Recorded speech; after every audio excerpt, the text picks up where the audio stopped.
You know, he reached out to me a couple of days ago and said, hey, you want me to come and hang out with you for the Rip City Drive at Motor Center on Monday? I was like, well, of course I do, my friend. Chris Burkhardt is with me here at Section 330 at Motor Center, getting ready for the Trailblazers and Sixers. Rip City Drive, Chad Doing.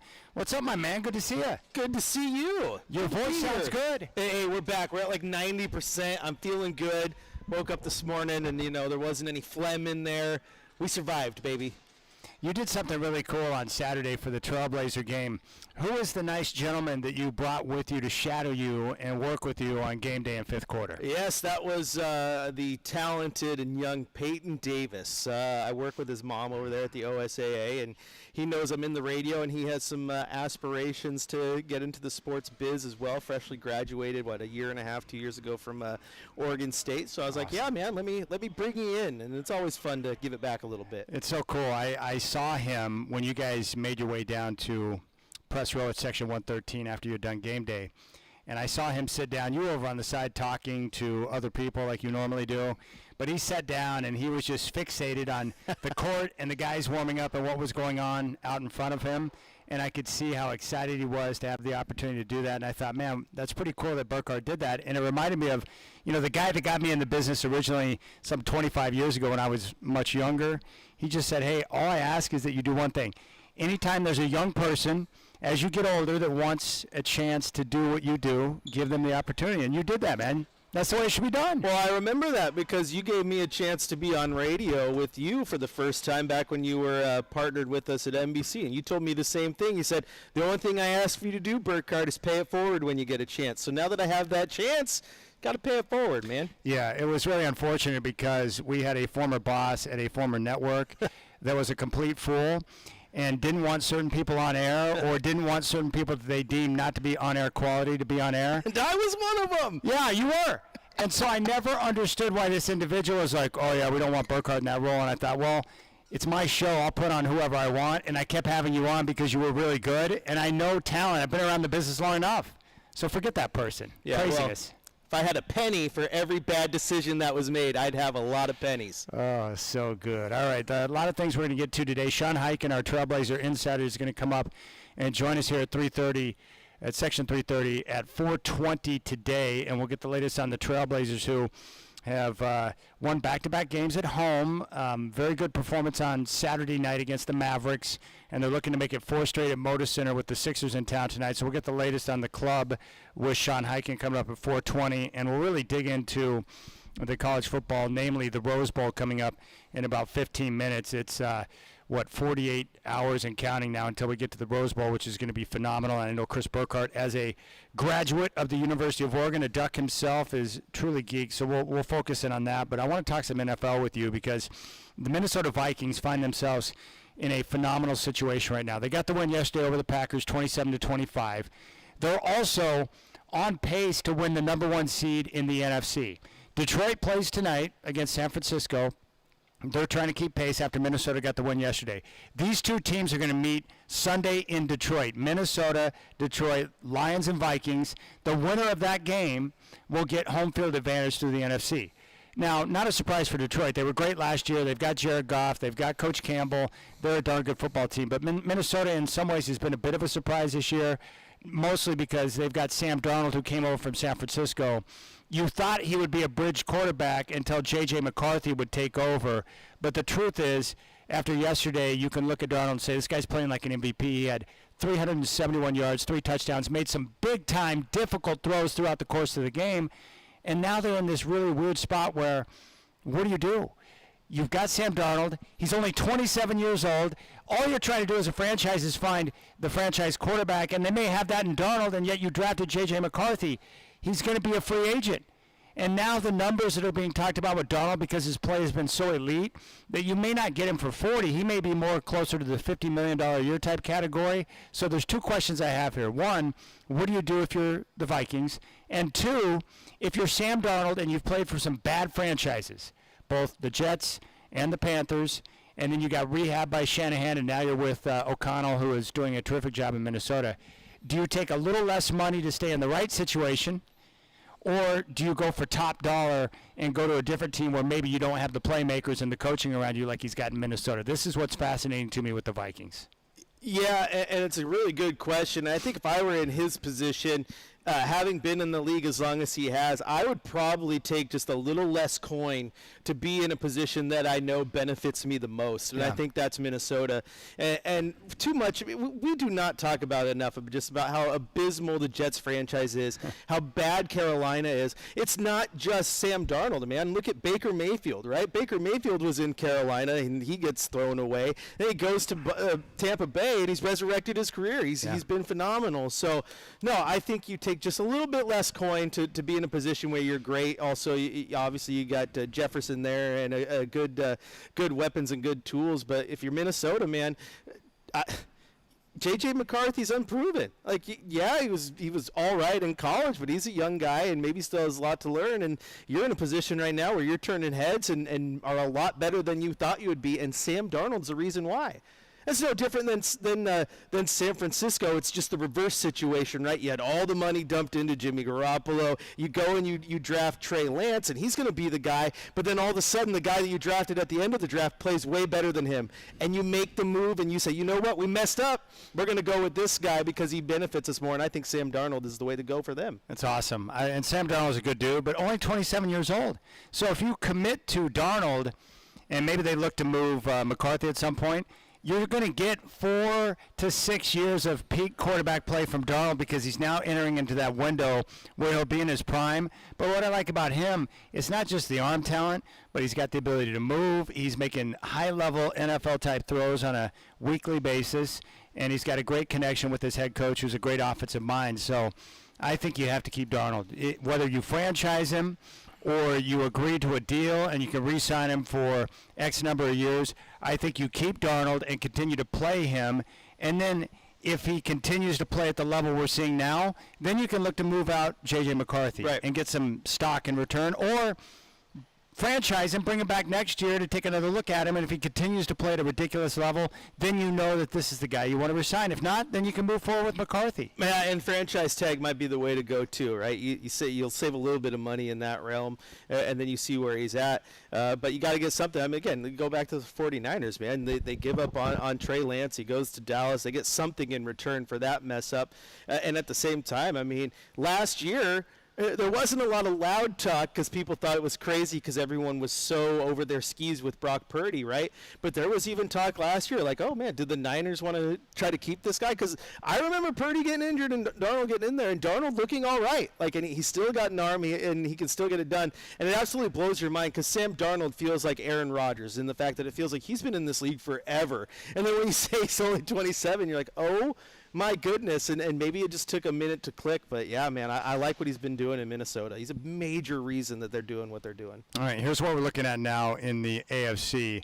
We know the 7 teams almost certainly who they're going to be for the postseason.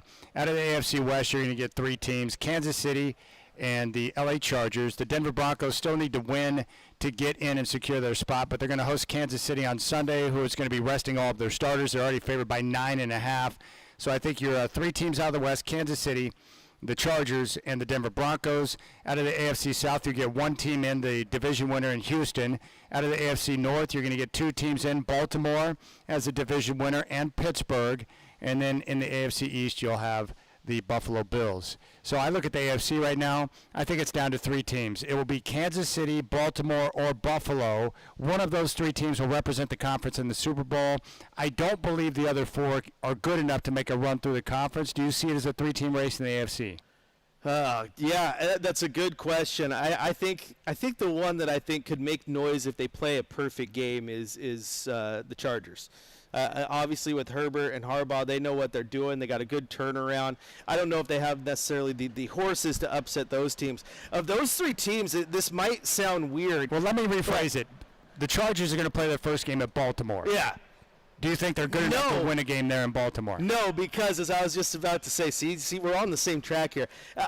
Kansas City's Kansas City, right? They're always going to be until they get proven wrong. Buffalo, Allen's great, but the way Baltimore has been playing lately, really leaning in and using Henry properly. I thought the defense has been playing extraordinary over the last few weeks. Like, I think they might be the favorite of those three, quite frankly.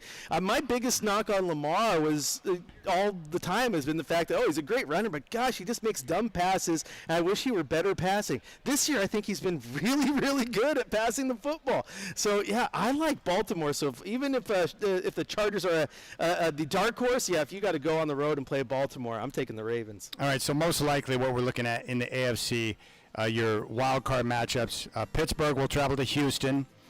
The Chargers will travel to Baltimore to meet the Ravens, and then the Broncos will travel to Buffalo to meet the Bills.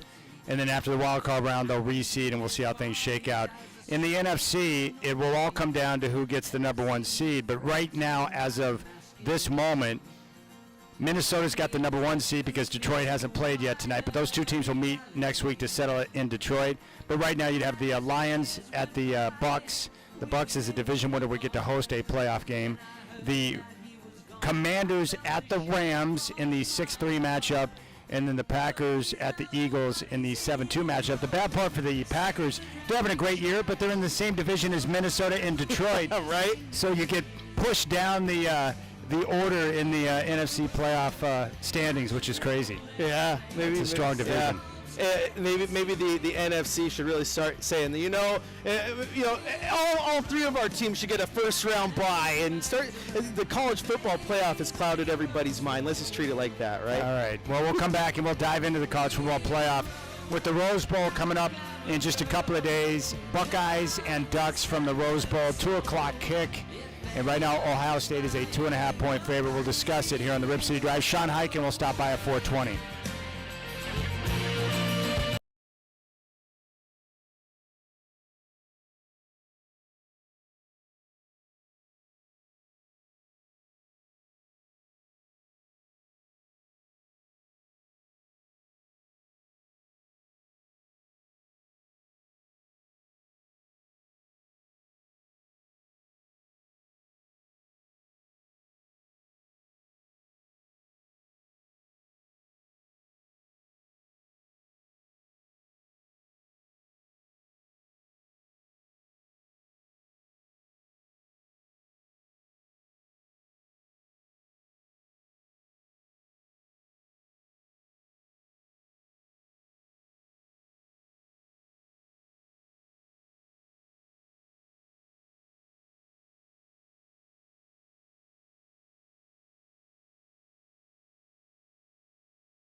Sean, guess my fart.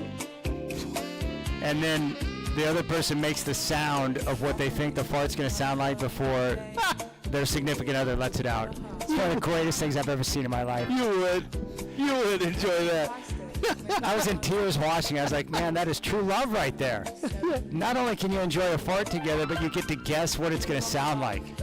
Oh, my goodness. You're something else. It's so good. All right, a lot of things I want to talk about here.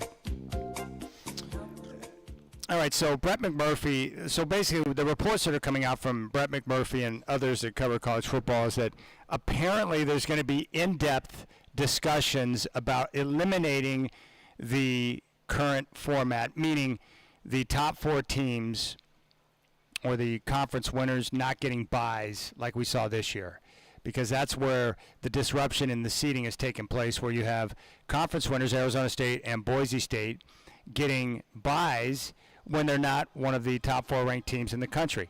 I totally understand the logic on that, and I don't have a problem with that, but here's the problem. In order to get it changed before the end of next year, you would have to get all the conference commissioners to agree to the format change, and that might be a little bit too much to pull off after 1 year of this type of format. Maybe they can get it done, but if not, we're going to be stuck with it for 1 more year. But Brett McMurphy put out the bracket. If we would have had the playoff seeded according to rank in the final college football playoff rankings, which I think we all agree, like you can, why can't you guarantee a playoff spot to the conference winner but not guarantee them a bye? Doesn't that make sense? Like, No. you're in, but we're going to seed you according to rank, right? That makes 100% sense to me. Because the problem is, like, I'm so excited for the college football playoff, and I understand people are complaining and whining, but I think this is awesome, and I enjoyed the first round just seeing the campus side games. But Ohio State and Oregon should not be facing off in the quarterfinal. No. Because we're getting robbed of a potential national championship game that's being played at the Rose Bowl now, when these two teams could have very well met in the title game had they been seeded accordingly. But here's the layout.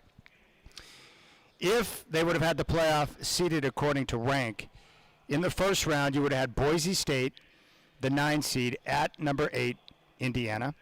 You would have had the 12 seed Clemson at number 5, Notre Dame, the 11 seed Arizona State at number 6, Ohio State, and the 10 seed SMU playing at the 7 seed Tennessee. Now, just off of common sense and who would win those games, in the quarterfinal matchups, you would have Oregon playing at Indiana, or not playing at Indiana, but Oregon playing Indiana in a bowl game. Penn State, Notre Dame, Texas, Ohio State, Georgia, Tennessee. Sounds beautiful.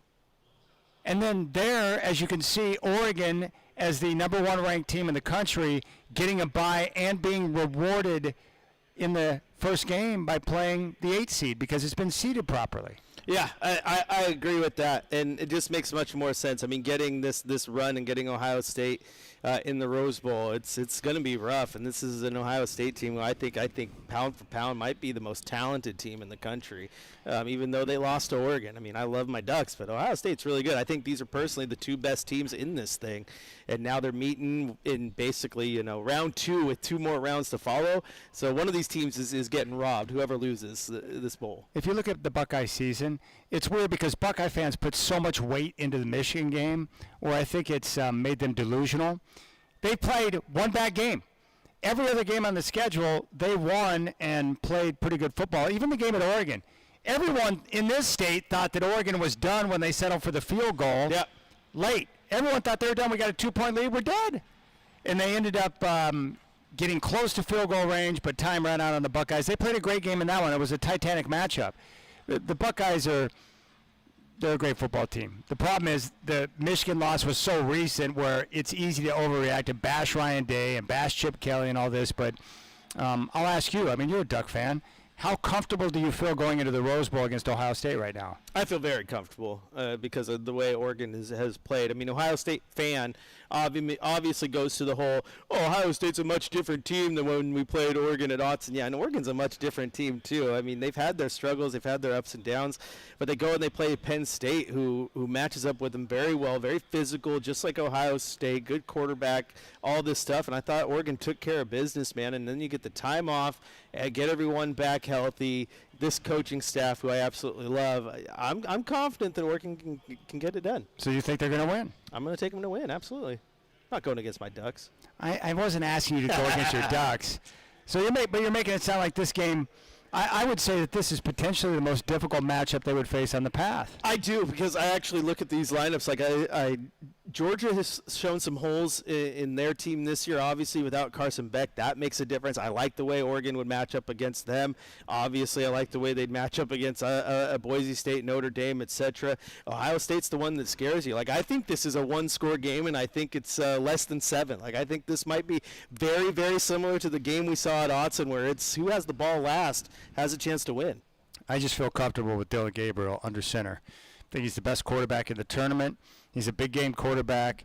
And if the Ducks can force Ohio State into obvious pass situations, I think they can eventually create a turnover or two. Yeah, they're going to at Will Howard's expense. That's what I think. They're going to need to, and hopefully if they get an interception on the first drive, it's not called an incomplete pass and not reviewed. That would be inexcusable. But no, and the defense has been great. I feel like the offense kind of found its rhythm in the last few weeks. So, yeah, I'm looking forward to this one going in. But real quick on these bowl seedings, Chad, one thing that I wish they would change, I just don't think it will ever happen because money speaks louder than anything in all this thing. This bowl game quarterfinal nonsense, these should be home games, man. Not only if you're going to get the bye week, but you don't get a home game, imagine you get a bye week and now Ohio State's coming back to Autzen for a playoff game. And not only that, the nonsense, and this one really hurts me, is you're pricing out fans at some point, Chad. Because if I'm a Duck fan, can I afford the plane ticket and hotel and all that to go to the Rose Bowl? And then if they win, plane ticket, hotel, and all that to go to the Cotton Bowl? And then if they win, plane ticket, hotel, and all that to go to the national championship? You're pricing out fans at some point, too, and I don't like that. I think eventually we're going to get to campus site games leading up to the championship game. And then what you can do is you can either make the Rose Bowl the permanent home of the national championship game or just rotate the title game between the Rose Bowl, the Mercedes-Benz Dome in Georgia, all the different spots where they like to go, Arizona, and just rotate it. But eventually we got to get to campus site games. Just think about this. If we had campus site games this weekend, Penn State going up to Boise would be great. Texas going to Tempe to play Arizona State. Ohio State at Oregon for the rematch at Autzen. And Notre Dame traveling to Georgia. All 4 of those games would be much more intriguing if they were playing on campus sites. Absolutely they would. Absolutely. We need that. Yes. Were you surprised at the amount of whining and complaining that came out from the talking heads and fans around the country after the first 4 games were blowouts in the opening round? Oh, it not only blew my mind, it irritated me, man. Like you're out there and all your biggest talking heads, your Kirk Herbstreits of the world, you're just out there actively poo-pooing your own product, man, because of the SEC money involved, and obviously ESPN has some stake in wanting those SEC schools in. But are we going to act like there was never blowouts in the 14 playoff? Was there never blowouts in the BCS National Championship game? Like, Oregon fan remembers first round of the playoff, Rose Bowl, Florida State just blowing the doors off Jameis Winston and co., right? Yeah. And that was in the 14 playoff. These blowouts are bound to happen, and it doesn't mean that the playoff was bad. I think the playoff has some holes, but it all came back down to the nonsense of wanting to get the extra SEC team in because you have Kiffin tweeting at the committee about how this was a great game. They were awful quiet when Tennessee got their the doors blown off them. But now the nonsense of the talking head saying this about the playoff, Chad, has diluted talking head brain, and so now you get NFL analysts saying the same thing. Jeff Saturday out there the other day talking about how, I don't want to see Bo Nix and a rookie quarterback in the playoff. I want to see Joe Burrow. So regardless of what, the Bengals need to be in the play because why? If rookie Bo Nix goes out there and wins games and his team has a better record and they're better, they deserve to be in the playoff.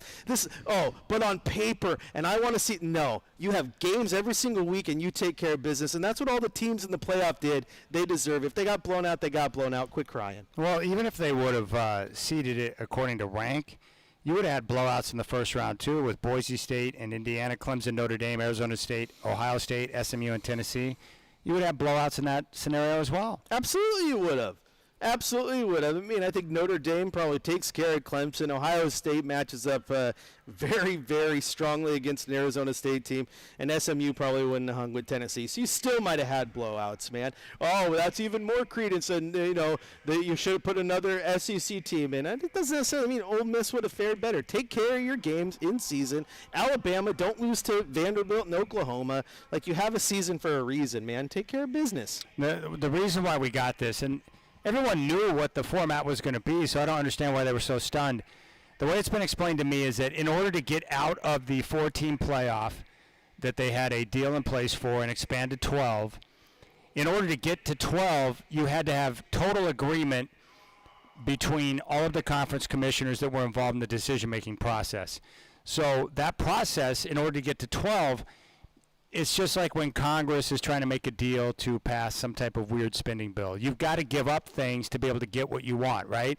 So what the conferences wanted more than anything was to maintain significant value in the conference championship games, because that game makes a lot of money for the conferences. It's something they can take and sell to the networks, and there's big money involved in the conference championship game. So they were trying to maintain the value of the conference title game, right? And so they came to the agreement, said, "Hey, we'll play along and we'll move to a 12-team playoff, but we want the conference championship winners to have automatic berths and buys in the playoff," because they were trying to raise the value of the conference championship game.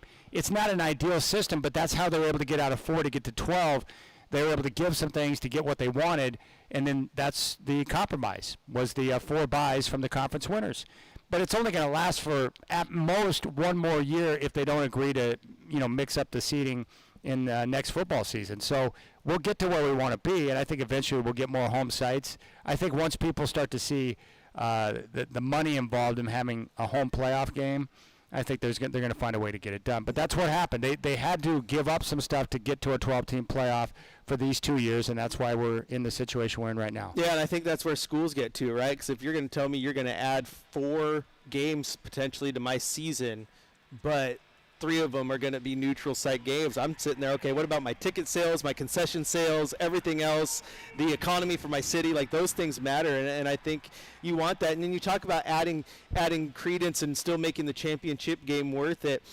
Tell me, if you're Oregon and you're Penn State and you're sitting there, I win this game, not only do I get a home or do I get a first-round bye, then that team who wins their first game has to come to my home. Like, this game, you're not as upset facing Ohio State if you're facing them at Autzen Stadium again, because you earned that right. Exactly. I think what's interesting to me is that you and I, for example, like, you're a big Duck fan. I really love Arizona State.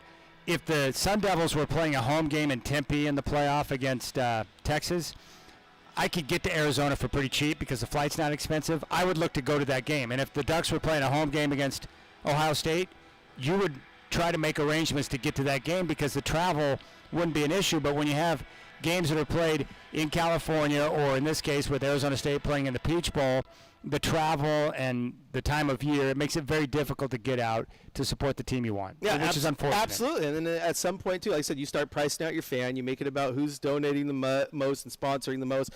It's like the Super Bowl, man. The Super Bowl is like the greatest spectacle in the sport of football. But how many fans get to go to that? Like, when it's 49ers versus Kansas City, how many true 49er fans afford to do that without, sacrificing their savings and this and that, and, now you're in debt forever. And if you're sitting there looking at $500 and whatever it is to get a ticket to Ohio State at Oregon in a playoff game, at least I get to come home and be in my own bed at night. Don't got to deal with travel and hotel and all that. Yeah, give me home games, man. People would go. All right, what concerns you most about the Ohio State attack? Like, what worries you the most about Ohio State? Is it the strength at the line of scrimmage? Is it the playmakers on the outside? Like, what gives you the most pause about this game facing the Buckeyes? Gosh, such a good question. I think it's going to go back to Howard. I trust Gabriel more than I trust him, but at the same time, he's a very good quarterback, and then you put him with those weapons. That's where they can make noise. Like, I trust the front 7 of Oregon to be able to win those battles at the line of scrimmage, and the running game's still going to be able to get off, but they're going to hopefully be able to keep them quiet. But if Howard starts getting in a groove and you can't knock him off that, he's going to find receivers. He's going to get those open open guys, and they're going to start marching down the field. That is my biggest concern about facing that offense right now is how good can Howard be? Yeah, I thought the key in the first game was Oregon limiting Ohio State's run game in the second half. They really did a good job at the line of scrimmage. And then throughout the game, the big plays downfield, Gabriel finding his speed on the outside, like the ability to make big plays in the passing game turned out to be the difference in the game. Yeah, and you got to remember too. I mean, Ohio State lost their center for the season, right? And that's big time. Big time losing your center. And you're going to have Birch healthy for the Ducks. He wasn't a go in that last game, and DJ Uyunglele had his best game of the year, kind of a coming out party. And so if you're going to have both those guys ready to go, I trust the Oregon front seven. That's what was so impressive about Ohio State's win over Tennessee is that we thought going in the offensive line would be a weakness because of the injuries up front, and they just demolished Tennessee, which has a great defensive front. That was surprising to me. They controlled the entire game. Yeah, it's I didn't expect Tennessee to get really handled like that, but you're right. They controlled it. And if you win the line, you tend to win the game. That's where the battle is, man. And I haven't been this confident in a Oregon defensive line since, it's been a while. He had a good run with, Buckner and Armstead, but I trusted Haloti Nada to get a stop anytime you wanted him to. But this team around the board, linebackers are great too. Which Rose Bowl did you cover? Did I cover? I didn't cover a Rose Bowl. You haven't covered a Rose Bowl? Not as a member of the media, but as a member of the marching band, I was at the Ohio State-Oregon Rose Bowl, which is where I met Ken Griffey Jr. because he was on the sideline being an Ohio guy. I went to that game as well. Yeah. And it was spectacular. Like the view, the sunset, the game obviously didn't work out for the Ducks, but it was a good scene. The stadium is a bit overhyped because it's an older crib, a bowl style, so it wasn't as, I had built it up pretty big in my mind before I saw it with my own eyes. So I think it's a bit overrated, but in terms of the sunset and the beauty around and the weather and everything, it was pretty cool. There's an aura, though. The game has aura. It's cool to be there. Which is why I would say if you can revamp that place, college football playoff, helps you. All these teams help you, and the Rose Bowl really does become the granddaddy of them all. It decides the champion. I would love that. I think that would be amazing. If they could make that the permanent home of the national championship Start game. the season a little bit earlier.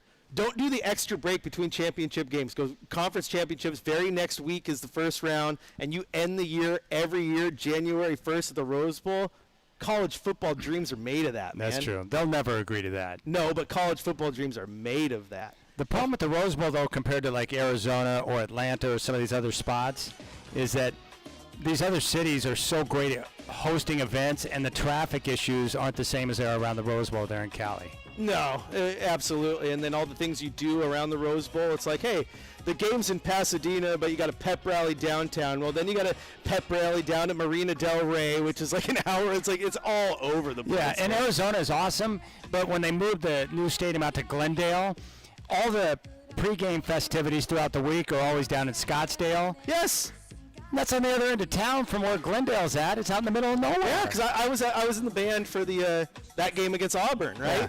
And we did all our pep rallies. Yeah, the other side of town. We spent so much dang time on a bus. It was ridiculous. All right, we'll keep things rolling here. Sean Hyken's going to join us to talk Blazers at 4:20. He's Chris Burkhardt. I'm Chad Doing. Rip City Drive live from Moda Center. Getting ready for the college football playoff, which will kick off tomorrow at 4:30 with Boise State and Penn State. And then we get the triple header with the Rose Bowl on New Year's Day.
Why do they keep screwing up all the superhero movies, Burkhardt? What's up with that? It's a good question. They do mess them up, man. They try to fit so much into an hour and a half or 12 minutes or 2 hours, and they just mess with the lore, and it's annoying. We had the Christopher Reeve Superman, and then we eventually got Superman Returns, but we only got one movie with that cast. And then after that, we got Man of Steel, which was a superb film. And they did nothing with that and gave us Batman and Superman, which was awful. And now we're going to get another Superman with his dog Crypto. I mean, at some point, it's that's like, what people ask for, right? Enough is enough. That's what people ask for. It's. What show are you checking out right now? Shacker was playing some music that reminded me of the show Clerks 2, or the movie Clerks 2. And so he brought up the Clerks 3s on Peacock. So I text my wife during the break. I'm like, hey, we're having a date night this week, so we need to catch up on Clerks 3. I love the View Askew universe, and Jay and Silent Bob. They're amazing. Hey, what did you make of Coach Bjorkgren, who filled in the last two games for Chauncey Billups, who was with family after the passing of his grandmother, Maddie Billups, at the age of 90. Billups will be back tonight for the game against the Sixers. He changed up the substitution patterns. Yep. We saw him at the end of the Utah game stick with Scoot for the final 6 minutes of the game. Did not go back to Simons, who sat on the bench. Didn't use Jeremy Grant as much. Would make defensive substitutions. We saw that with Shaden Sharp. And then after the game, he was asked about it directly by a couple of people, and he's like, oh, no, I just did what Coach Billups would do. No, you're lying. That's not true. He did everything differently from the way Coach Billups would do it. I mean, heck, he even put Donovan Clingan in at the end of the first half, right, for the final 0.4 seconds just to try to block the inbounds pass. Like, and those are little things that I liked. And in that Utah game, he did the thing where he took Tamani Kamara out with like 50 seconds left and put Jeremy Grant back in because there was a tight game and the Blazers had gone like 3 possessions straight without a bucket, right? So he put in the offensive guy, and then as soon as that possession was done, put the defender back in, and those are small little things that I like. I kind of likened it to the radio show here, Chad, because he kept talking about Coach Billups and stuff, and I liked it to the first time I filled in for you, and you told me, you're like, hey, don't try to be me. Just make it your own. Make it your own. Do the Rip City Drive stuff, but make sure you make it your own. And I thought Bjorkgren did Billups stuff, right? Like he still did high fives, right? And he still handed out tickets on Ticket Tuesday. He did those things, but he made all the segments of the show his own. He wasn't trying to be Coach. And I thought that was smart. I thought it led to some inspired play. I think you also got to remember Coach Bjorkgren, just like every other coach, wants to either be a head coach or get a second chance at being a head coach. And he had 2 games to basically throw that resume back out there so people were watching. So to go there and do what Coach Billups likes to do without stepping on his feet, but still go do your own thing was the smart play. Yeah, my guess is Coach Billups, knowing him the way I do, the way that we do, he probably would want Coach Bjorkgren to coach it the way that he wants to coach it. Yep. Right? Yeah, absolutely. Do you really want to be the coach who says, I'm going to take the head coach's game plan and throw it out the window because he's gone for 2 games, and then have that awkward conversation when he comes back? If anything, I think Coach Billups is going to see that maybe he changed those substitution patterns. Maybe he learns from that. I don't know. One thing I do know is that fans have already been after Billups for basically since the day he was hired, right? And after that 2 games by Bjorkgren, he is going to be under a microscope coming back. Watch social media tonight. If there's any weird sub, it's going to be a cesspool. There's no question. I wasn't saying it to belittle Chauncey. I like Chauncey. I just know that what I would like to see are the young guys being featured in moments where they can step up and have a game like Scoot Henderson did. Yeah. I would like to see Donovan Clingan get more time. I would like to see the younger guys being featured a little bit more because, at this point in time of the season, they're, 11 and 20? Like, we know they're not going to the postseason. They're going to be in the lottery. Yeah. So at some point, you need to find a way to get more minutes to your young guys so they can continue to develop and you have a better idea of what you have moving forward and who's going to be a part of your core. Yeah, and that's where Joe Cronin comes into play. And it's like I mentioned the other day that like one of my Cougars cold hard facts is that the Blazers need to trade DeAndre Ayton as quick as possible. Not because I don't like DeAndre, but that door needs to open for Donovan Clingan. He needs to be in there 30 minutes a night playing, and they need to find a way to get Scoot in there. Scoot played so well these last 2 games. He was great. He totaled 16 assists and 2 turnovers. I'll take that all day long from him, man, and he's scoring, and that boost of confidence absolutely matters. I think more telling than anything, Chad, is reading between the lines a little bit, not just what your eyes showed you on the court, but I mean Scoot Henderson at the end of the game after hitting the game winner, what does he say to Brooke? I'd rather be taking that shot than sitting in the corner, which is what he does in the offense quite a bit. You also you hear Shane Sharp in the locker room talking about how, everyone's playing a little more loose and we got a little more freedom and we like the vibes that are coming out. And I think Scoot said the same thing about, like, everyone. He said that with Brooke. What was it, Coach Burkhardt did, without Billups. And, like, I think Billups would be proud, like, we were a little bit more locked in today. Yeah. And little things like that, and those things matter if you're reading between the lines. I wonder if that game, 18 points, 10 assists, 1 turnover, the game winner, are we going to look back maybe a couple of months from now and see that was the springboard moment for Scoot where he really turned the corner? Mm-hmm. I hope so. Yeah, I do think it could be. And a lot of fans were saying, hey, I think this is the type of game that you're like, hey, I remember being there the day Scoot became Scoot, right? And I hope it does make him turn the corner. And I think one thing, and I'm not saying it was Borkran, that might just be a coincidence it was those 2 games, but he's been playing so much more in control as of late. Even prior to Billups missing those games, he started to have really good games, putting it together solidly. And then that game against Utah, what made that one stand out was just the confidence he was playing with. I mean, he looked like a player that was confident in everything he was doing and had a green light, and it allowed him to play free. And you saw the Scoot that I think everyone thought he was going to be from day one. Yeah, it was pretty awesome. And that was right at the point where I had reached a point in my mind where I was starting to get concerned about Scoot. Right. Because I hadn't seen major development from year 1 to year 2, and then he has these games against Utah and Dallas where I'm like, okay, now he's showing me something. Yeah. Well, it's like even that game against Dallas, an underrated play in that, but what was probably one of my favorite, quite honestly, was his 1 turnover in that game. It was an absolute lazy bounce pass, right, that got picked off. And what did he do?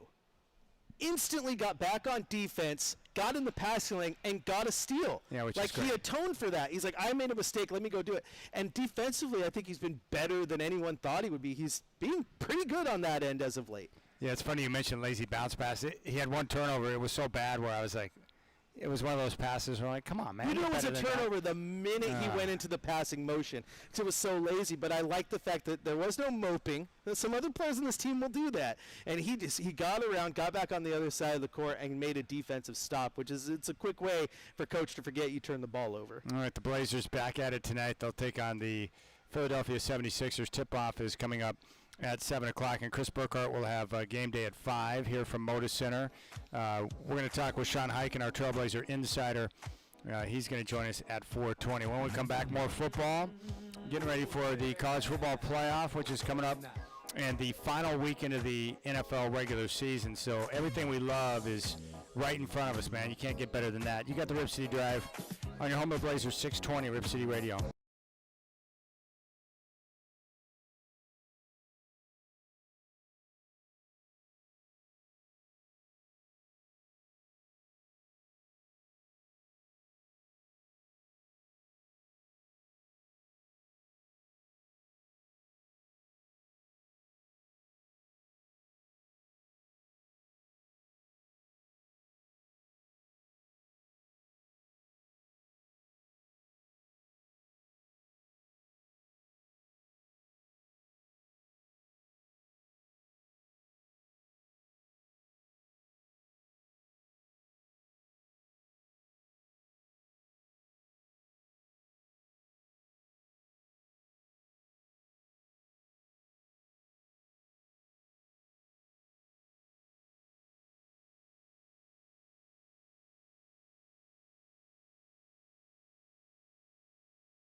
Strategy for comfort.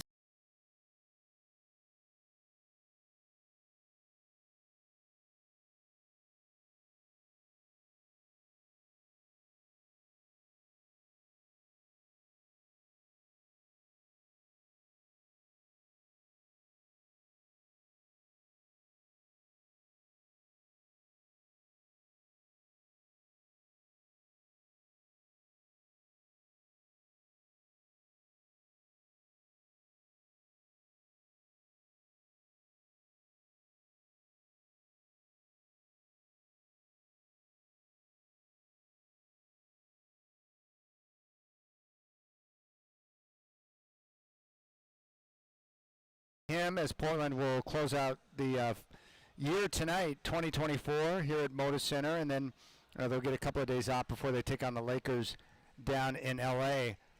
I know that Casey Holdahl, who is a Duck, quite disappointed because the Trailblazers plane going to L.A. is still going to be in the air during the start of the Rose Bowl. He was hoping they would get in early so he could head over to the game, but it's not going to happen for him. I feel bad for him to be that close to the situation down there, Burkhardt. You can't get to the game because you're going to be in the air. Yeah, that would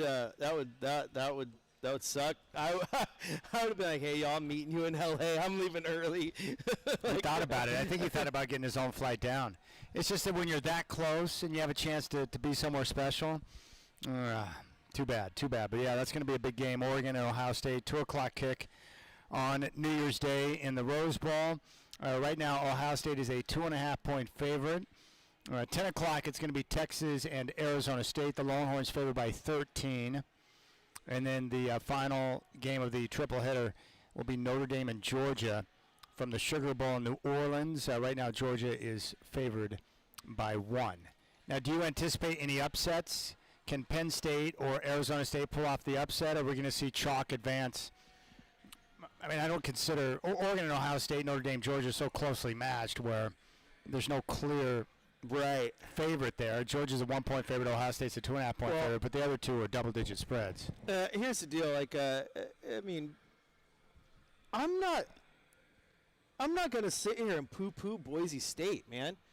People are just trashing that team because they're not a Power 4 now, and they lucked in because their schedule was terrible, and that's the only reason Genty was good.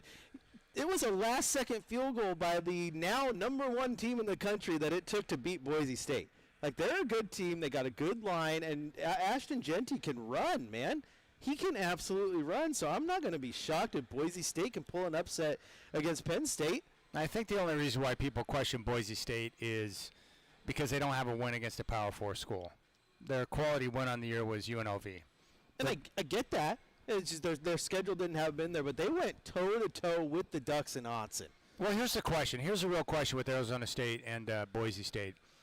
Can they match up at the line of scrimmage against those two teams to be able to do what they need to do to have a chance to win the game? That's really what it comes down to, is the difference of talent at the trenches. Look, I've followed Arizona State all year, and I'm a big fan. I love Kenny Dillingham, Sam Levitt, who played his high school ball at West Lynn. No one knows about him yet, but he's already one of the best quarterbacks in the country. And he's really good for a freshman, mobile, and he can make all the throws. His ball placement and understanding is really good. Kenny Dillingham, everyone knows him from his time at Oregon, but he's a terrific mind. And they got Cam Scatterby, who's my favorite player in college football to watch. He's got 19 touchdowns and over 2,000 yards from scrimmage.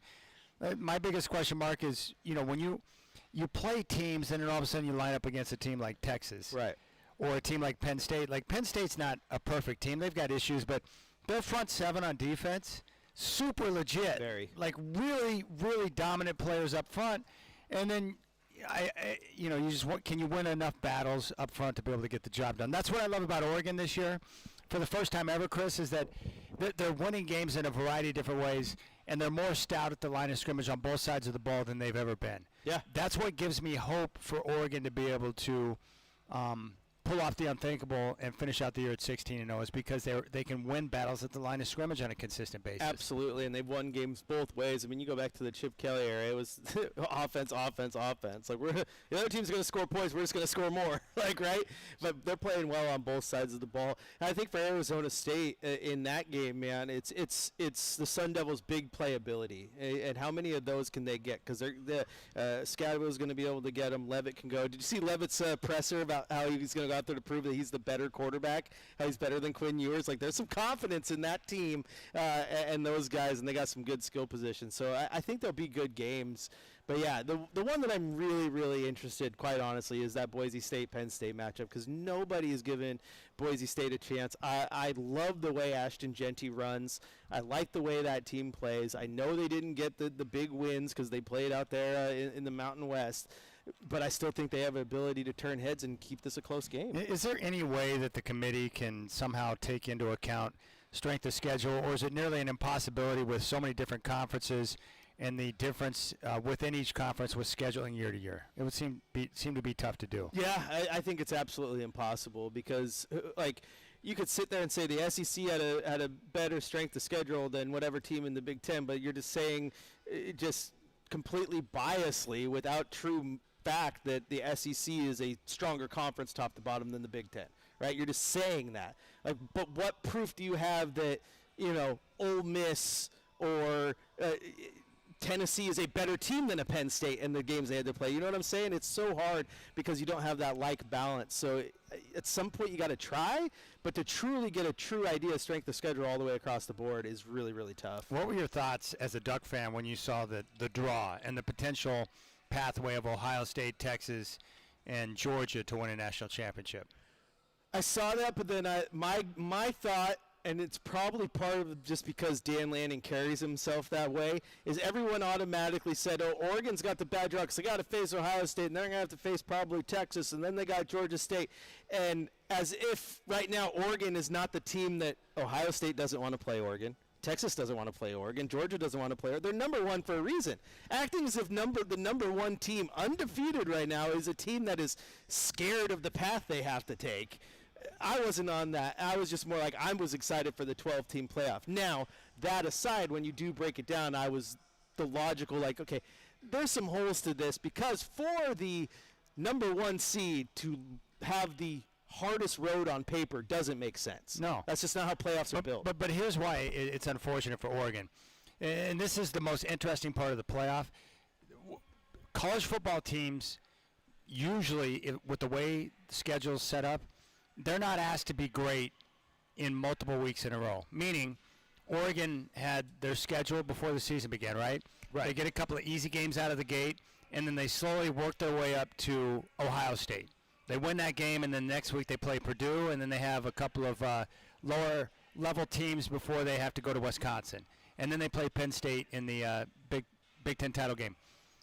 But now college football teams, for the first time ever, and normally you don't even play 2 games away from home. You might play against tough teams, right? The schedule's set up for success. But now in the playoff, you're going to have to play great to beat Ohio State, and then you're going to have to turn around the next week, and you're going to have to play great to beat Texas, and then you have to turn around the next week and play great to beat Georgia or Notre Dame. It's just different because no one's ever been in that type of situation where they have to play 3 or 4 consecutive games at an elite level to get the job done. I'm anxious to see who can pull that off. Yeah, no, you're absolutely spot on, and that's the tough part here because I'm sitting here looking at this schedule knowing how tough college football is. There is a reason it took another decade for the Ducks to go 12-0, right? And not losing a game is really, really hard to do. It's only the second time they've done it in high school history. Really, really hard to do, man. And now you got to sit there and do the unprecedented and go 16-0 in the college football playoff era. Like, that's wild to me. I just hope that if Oregon goes out and loses to Ohio State, there's going to be a lot of people who dilute the season. And this season has been absolutely phenomenal. It's been one of the best in Oregon history, man. That's the downside to the playoff is that the Ducks have one of the best seasons in their school's history. But if they go out and lose the game on Wednesday to Ohio State, the season won't have the same type of flavor to it. No, because of the playoff loss. But that's going to happen with every school, right? Where if you get to, you can have a great regular season, you get to the playoff, and you have a game where you're not at your best and you get knocked out sooner than what you thought you should have, fans will look at the season a lot differently now. The emphasis is going to be placed more on playoff success, and we're just going to have to adapt to that type of change. That's going to come with it. No, absolutely right, man. And maybe there's But for the Ducks this year, it's great. Yeah. For all the years you've been a Duck fan, it's nice to finally be in a position where it's like you're expected to win a national championship. That's not bad. It feels weird. It feels weird. Getting there is not good enough anymore. No, it feels weird. There's something going on in Eugene, and the change is coming, and it does. It's so hard to describe. It's like, yeah, going in feeling as the favorite in this, and where you're sitting. Like, even Oregon goes in undefeated to face Auburn, right? And no one felt super confident in their ability to beat the mighty SEC and Cam Newton and Nick Fairley and all that. Right now, everyone is riding the duck train, man. So, yeah, it feels weird. All right, what'd you think about Cam Ward playing the first half for Miami, which was pre-planned? They knew going in that was going to happen, and then to step aside in the second half so they could get a look at their backup quarterback. I don't like it. Either sit out the bowl game and do what you need to do that's best for you to get ready for the draft, or play the whole game. To me, the reason I don't like it, Chad, is because it dilutes that entire bowl, right? Miami could have easily got the win and what it should be. Heck, maybe the Pop-Tart Bowl should be the national championship game with the way they're marketing that thing. They're geniuses over there, right? It's the greatest thing I've ever seen. Oh, it's amazing. But you go out there and you dilute it, and to me, you kind of spit in the face of college football. Like, you go, okay, we're gonna play it for a half, then we're gonna sit here, we're gonna put our backups in, win or lose, it doesn't matter. Is basically what Mario Cristobal said. And you should be going into every single situation. If you are fortunate enough to be one of the teams to play a bowl game, you should go in there to win that game, and everyone should play, because there are plenty of really, really good college athletes out there, Chad, that their team didn't finish with a good enough bowl record, and they didn't get a chance to play it down.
Five is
Man movie. I saw the trailer on it. They're going to have Crypto the dog. I'm not sure.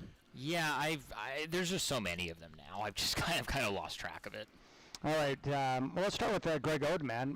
Burkhardt and I were just talking about this. Like, so cool to see him back in town and, look like he's in a good space right now. What was your takeaway from seeing Gio? Well, he did the media session with us for about 15 minutes before the game, and you know what? He just seemed happy. He seemed like he's in a good spot. He seemed, obviously he's been through a lot in his, not just, the injury stuff, but then, while he was dealing with those knee injuries, he's talked about this pretty openly, in the years since he stopped playing, but, he was dealing with, he had a drinking problem for a while. He had a painkiller addiction for a while that came out of all those surgeries and stuff. So, and just being generally really depressed about the way his career went after he was drafted number 1 overall and the expectations and all of that stuff.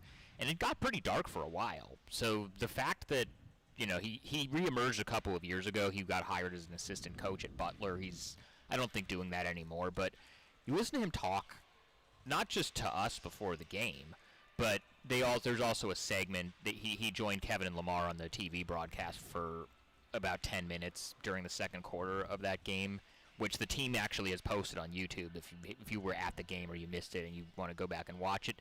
He just seems like he's doing well. He seems like he's happy with his life. He was there with his wife and his daughter, and it just, I don't know, it just seemed like things are going better for him than maybe they could be. Yeah, it was really good to see him. I was just glad the fans and the team had an outpouring of support for him. A question for you on Greg Oden, and I don't know if you've heard anything or have any inkling about it, but could you see a future or some place where he's involved with this team, even as an ambassador? I mean, you got Terry Porter and guys like that. I know that social media fans were like, make him a coach, make him part of the team, because fans just love seeing him in the building, and it felt like he was right here at home, and the fans just enjoyed it too. Well, fans love making any former player a coach. They've been begging for Brandon Roy to be hired as coach for 5 years, and he's only ever coached high school. I don't know if there's any plans for Greg to be involved. When we did the media session with him before, he was talking about how he was planning on moving back to Columbus with his family and starting to do some youth camp stuff and some mentoring of guys. It sounded because he still lives in Indiana right now because he was just coaching at Butler. But it sounds like he was thinking about moving back to Ohio. And he just got his master's degree at Ohio State. So it sounds like he's kind of still going to be living in that area for right now, that part of the country. So I don't think there are any plans imminently for him to suddenly just move to Portland and join the coaching staff or be a regular ambassador. But it certainly sounds like both sides have left the door open for him to be doing something else with the organization in the future. I think Greg Oden would be a player where, if the league wanted to reach out to him, they should bring him in to work with young guys coming into the league, have him speak at the Rookie Symposium, and talk to him about some of the pitfalls and challenges of being an NBA player, because the one thing I appreciate was how he's able to look back and realize, like, when he was talking about how he didn't use the time he had in Portland to the best of his abilities. Like, he didn't spend enough time practicing and working on his craft. Like, he looks back now and he's got the wisdom from some of the mistakes that he made and some of the things he wishes he could go back and change. And I think he would be a valuable resource for young guys as a mentor. Well, not just that, but one of the things that he's done over the years that I've heard him do interviews about before and that he talked about a little bit on, Saturday? Yeah, Saturday.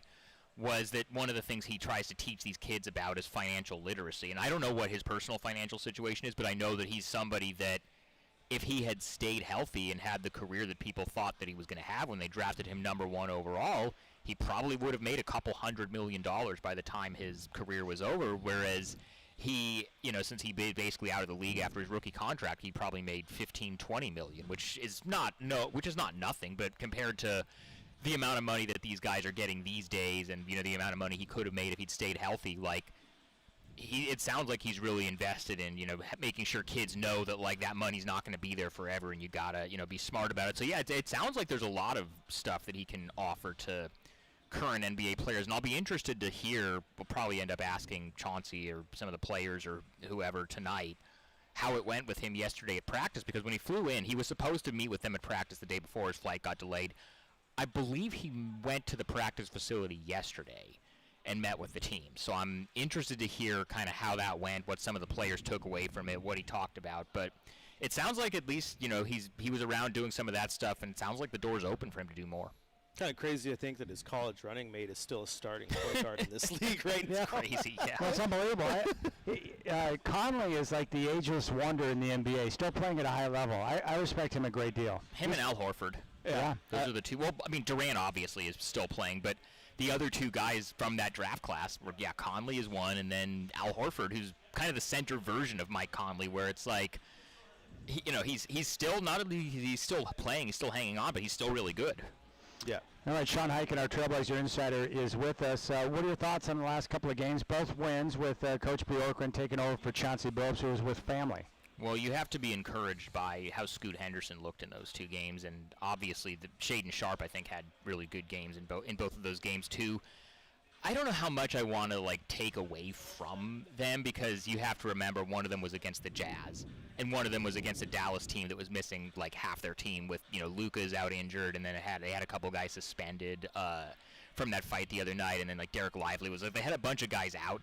So I'm not gonna necessarily sit here and say they did they won these two games, they need to fire Chauncey and make Nate Bjorkgren the permanent head coach, or completely change up the rotations, but just for the morale, it's good to get a couple of wins heading into the new year, and we'll see how it goes tonight against Philadelphia. How do you think Scoot's feeling after those two games? Well, particularly after hitting the game-winning shot in the Utah game. That's the kind of thing, especially for a guy like him, where leading into that game it had been pretty rough for him for about 6 games since he came back from the injury. He's largely been up and down. He's had a couple of good games earlier in the year, but he's struggled for a lot of the season. So for him to have a game, not just a game like that, but a moment like that where that's something that's going to get shown on social media for good reasons, that shot that he hit at the end of the Jazz game. Now maybe that's something he can carry into. I mean, it'll be interesting to see how it goes tonight, and then also, how if he can carry it over into this 5-game road trip that they have coming up and string some of those together. But this is definitely the best week that Scoot's had this year. Yeah, which has been wonderful to see. I think the other player that has been really outstanding in these last 2 games and just in recent weeks, really, Denny Avdia really kind of rounding into form and becoming the player I think that the Blazers envisioned when they traded those assets to get him. This is what they thought they were going to get when they did. I mean, it's just, he's doing it at both ends. He's defending, he's getting downhill, he's initiating the offense, he's scoring. The three-point shot is starting to come around. He's kind of getting back to maybe where it was last season in Washington. Yeah, he's been, I think you can probably make the argument. I've been saying for most of the season that Toumani Camara is the Blazers' best player. I kind of think over the last month their best player has been Denny Avdia. I agree. He's probably been their MVP. I would say. It's funny because we like to criticize our teams when they make mistakes, but man, they hit that one out of the park. Draft day deal where they let go of Brogdon, and you bring in Avdia, who is he's not a veteran. He's like a young player. He's 23. He's young, and he can do a little bit of everything. Also, he's on the most team-friendly contract you could possibly imagine. This was I think it was quite the find. I was excited when they got him, but seeing him in person, he's a much more physical player than I even thought when I saw him in Washington. He's awesome. Yeah, and he's also, there's been this, talk over the last couple of years that with such a young team, they don't really have a vocal leader. They don't have somebody that's going to get guys riled up. They don't have kind of that.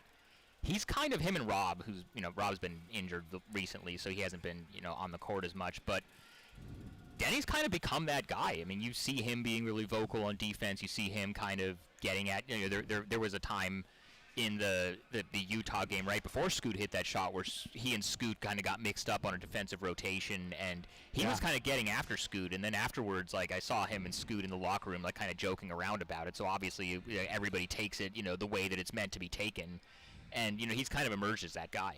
But you need that type of player, because you and I have talked about this, where Shaden Sharp's great, but he's quiet. Yeah. Jeremy Grant is more of a quiet player. Ant's soft-spoken. They don't really have that vocal take charge leader, but Denny appears to be emerging, and he's very thoughtful in his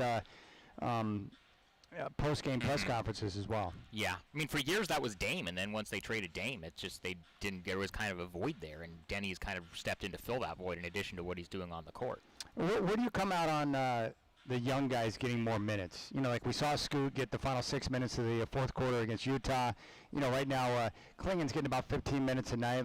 What is the process for getting these guys more minutes? that stuff's just going to sort itself out over the course of the season. I would expect that after February, there's going to be some more minutes open up for some of these guys. Particularly with Jeremy Grant being one of the guys that I think is more likely to be somewhere else after February 6th. That's going to open up more minutes for a guy like Chris Murray or a guy like Rayon Rupert, and clear some of that stuff up. And just naturally that stuff is going to kind of sort itself out over time. I think for right now everybody's kind of getting what they can handle, and everything is kind of you saw what happened in the Utah game. Scoot was playing well, and so Bjorkgren closed with him, and then. Yeah. And then in the next game, Ant was, playing better, and so he closed with Ant. So I think it's just, if these guys keep playing well, they'll keep getting minutes. I had talked to you last week. You said that you thought Jeremy Grant would be the most likely vet to get moved before the February deadline. Is that where you're still at with the team? I think so, yeah. How many guys would you anticipate being moved by the deadline? One or more, or just Grant?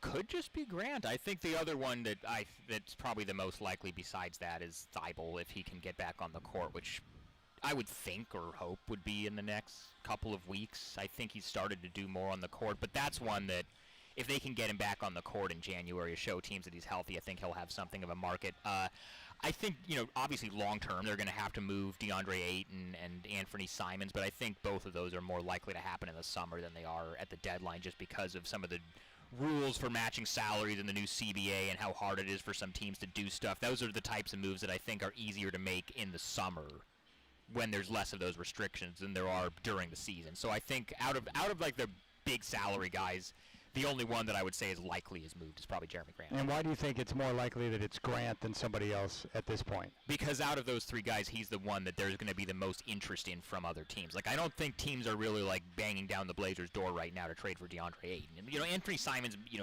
he's a guy that, like, some teams I think would be interested in, but I would say out of the three of them, the market is the strongest for Jeremy, and so that means that, there's probably more of a likelihood that something gets done. All right, so we've heard the Lakers associated with him. Who else outside of the Lakers would have interest in Jeremy Grant?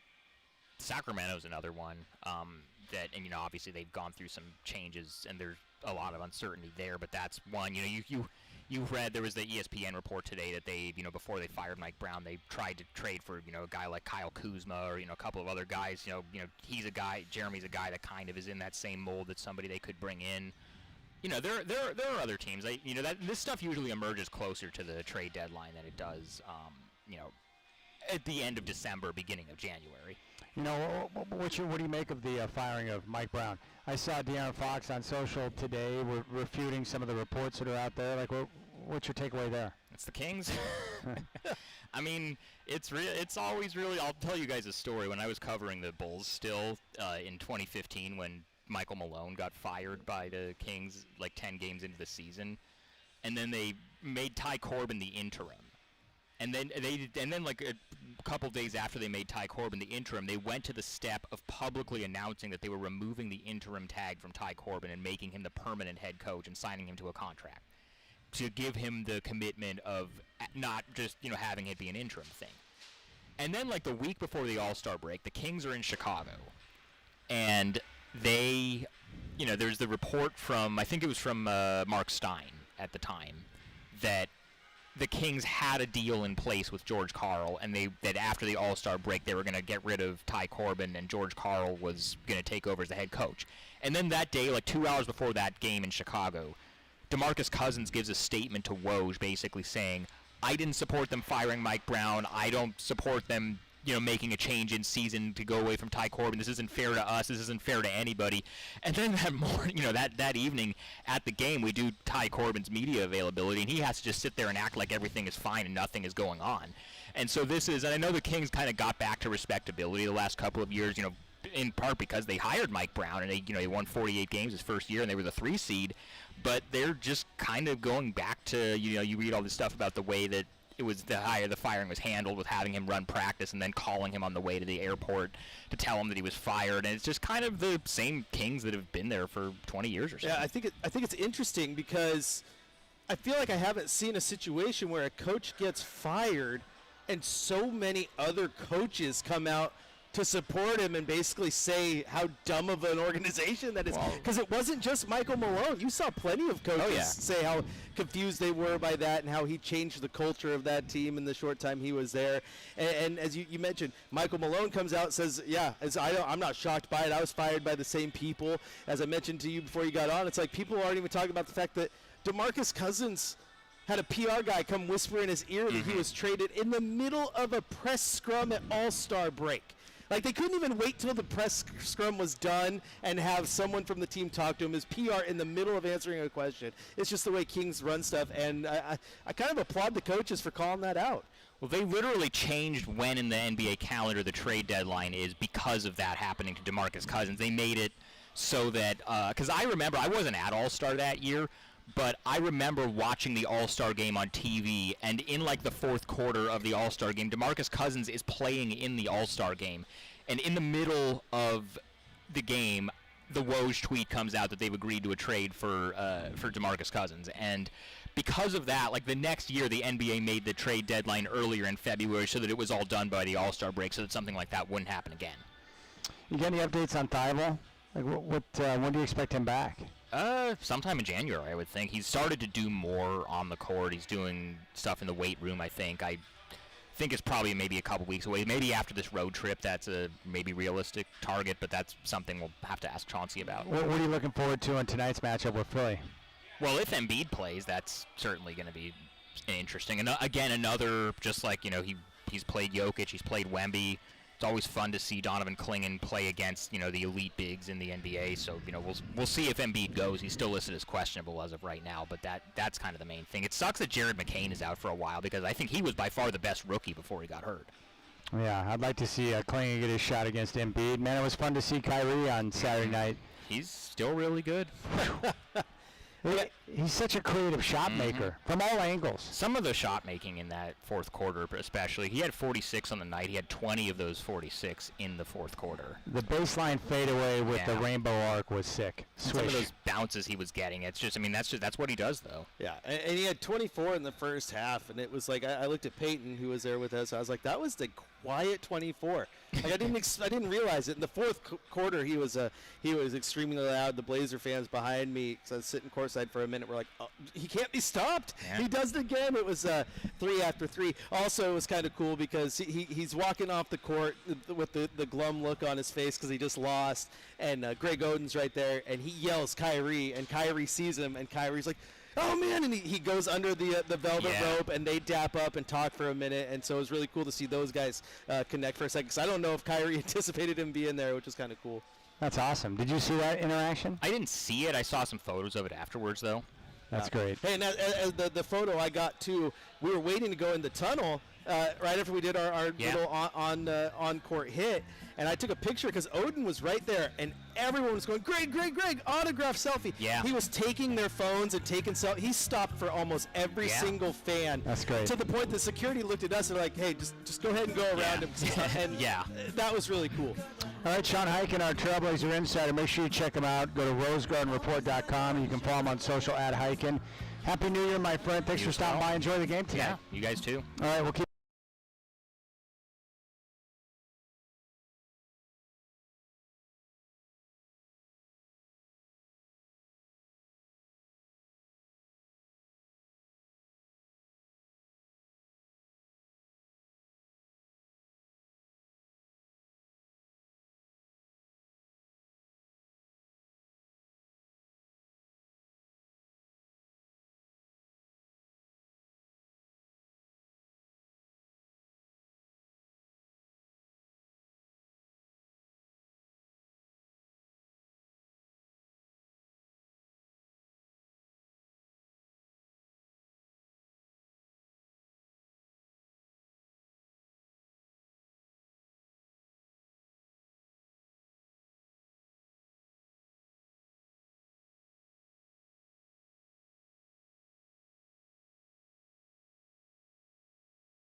because you're a girl dad, as I am.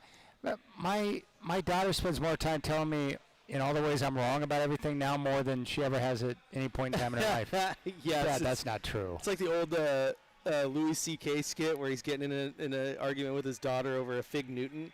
And she's like, no, Dad, it's a pig Newton. And he's like, no, it's a fig Newton. No, Dad, pig Newton. And he's like, here I am arguing with a 5-year-old because it's like, that's how I feel sometimes. I haven't had a fig Newton in a while. I could go for that. They're pretty good. That's a pretty darn good little. My grandma used to buy them when I was younger. I used to love like a grocery day going to the store with my grandma because she'd always let me pick out some items I wanted. So fig Newtons were always on the list. Cracker Jacks, the good stuff. Grandmas are good for that kind of thing. Grandma's always hooked it up, man. Always. What are your girls like? You said they don't like cereal? The only kids on the planet, if I buy them a box of cereal, they won't eat it. It's really weird. What do they eat for breakfast then? Today they had Eggo waffles because we went shopping yesterday. Filled up the freezer. They like Eggos. They like some toast. They'll do like toast with peanut butter and jelly. They like oatmeal. But bowl of cereal is like a bridge too far. They don't like it. That seems like there might be something wrong with them because most kids, like I would give my dad anxiety because I would crush a box of cereal in like 2 days. I don't know what it is. I don't get it. If I had an answer, I'd tell you. I might have to go get them checked out, though. I like Eggo waffles. I ate those when I was a kid growing up. They're good. But going back to the Pop-Tart Bowl, the marketing and the use of the Pop-Tart mascots, dude, it's so cool that I'm actually considering making it to a Pop-Tarts Bowl now. Like, I want to go and just take part in it. I love the marketing. Like, whoever the Pop-Tarts marketing genius is behind all that and the way that they feature that, and I saw a number, but the amount of sales increase from the Pop-Tart Bowl, it's amazing. They maximize the bowl game to its full potential. The trophy this year was an actual toaster. Like, it was a football. Shaped like a football with 2 slots for the Pop-Tarts. Like I told my buddies when we were recording a podcast a while back, I was like, we need to get some other sponsors on here. Like, can we get a Keurig bowl where the trophy actually, you can put a K-cup in there and you can make a coffee with the trophy? Like come on. But dude, I think what you're going to find now, Pop-Tarts has done such a good job with their bowl sponsorship. You may find other companies wanting to get associated with bowls and then go over the top in their marketing because when you're creative like that, you're going to have a chance to increase your market share. It might be the future of marketing because there's money in that. Because how many people remember the Pop-Tart Bowl for the game? But how many people remember the Pop-Tart Bowl for the craziness and then the smart social media campaigns they did?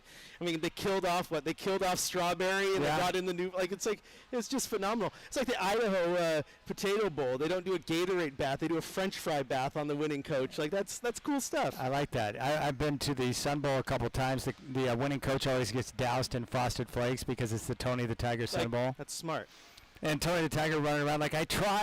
Last year I tried really hard to get my picture taken with Tony, and I just couldn't make it happen. He said, no way, not about that. Gosh, I love that, though. I don't know. I love the Pop-Tart Bowl, like even the white around the field having the sprinkles on it. Like, it was like... It was great. They got special permission from the NCAA to be able to do that. Genius. That's really genius, because it looked like a Pop-Tart. And then, they have the ceremonial, the winning team, and the MVP gets to pick the giant Pop-Tart that they want to eat. So I think he picked cinnamon this year. And then they pull it out of that big oven. It's genius, man. Yeah. The one thing I don't understand are people that eat Pop-Tarts without giving it a little toast. A lot of people just eat them right out of the package. I'll eat them out of the package. But I always, as a kid, is you take like that cinnamon one or the s'more one. You get a little toast on it, and then you just not a bunch, just a tiny little bit of melted butter on top. I was in kid heaven right there. It was so good. Oh, you're elevating with the butter. Oh yeah, it was good. It was good. Dude, I love that. Yeah, it was fun, man. I couldn't stop retweeting and looking at all the different videos from the mascots. Like the Wild Berry or whatever that one was. He was right in the middle of Iowa State celebrating with them on the field when they won. It was well done. That was a marketing win, and there's a lot of companies who are probably using that in their table meetings this week. All right, what do you got coming up on game day? What are you going to focus on? Oh, yeah, we're going to break down that win over the Dallas Mavericks. Going to be a lot of focus on Scoot, what we've been seeing from him, and I'm probably going to do another dive on Denny Avdia, man, because the way that he's been changing the way this team plays has been absolutely incredible. Kind of something you mentioned with Sean and something I've been talking about is this team lacks a vocal leader. Yeah. And he is starting to be that guy, and that's important.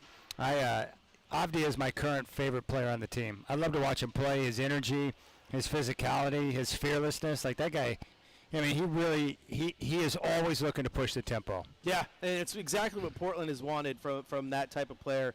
And I think if they build this roster right, Chad, I almost find a way to keep him on the bench and be a Manu, redefine that sixth man role. He plays it so darn well right now. I have no problems with him being the starter, of course, as well. But yeah, he's been fun. He's been as advertised. Now you understand why the Blazers had to give up an asset to get him. They had to give away a pick to get him. And I'm hoping that Scoot, it'd be nice to see him make it 3 straight games of high-level ball. He needs it. He absolutely needs it. So if he has another game tonight where he can put it together, that's good. And if the scoring's not there, that's fine. If it's a 12-point game, it's a 14-point game, doesn't matter to me. It's that assist-to-turnover ratio. That night he had 10 assists, he had 1 turnover, and then another 6 in the last game with 1 turnover. And that is where he's starting to make strides. So I can hope he can build on that and have another good game. All right, so only one bowl game today. It was the Music City Bowl. Missouri over Iowa 27-24. The college football playoff will kick off tomorrow with Boise State and Penn State, 4:30 on ESPN. Penn State's favored by 11. And then we get the triple header.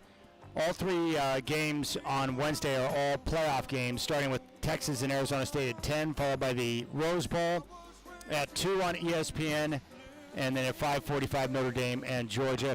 Chris Burkhardt's got game day coming up next, and then tip-off with the Blazers and Sixers at 7 here on 620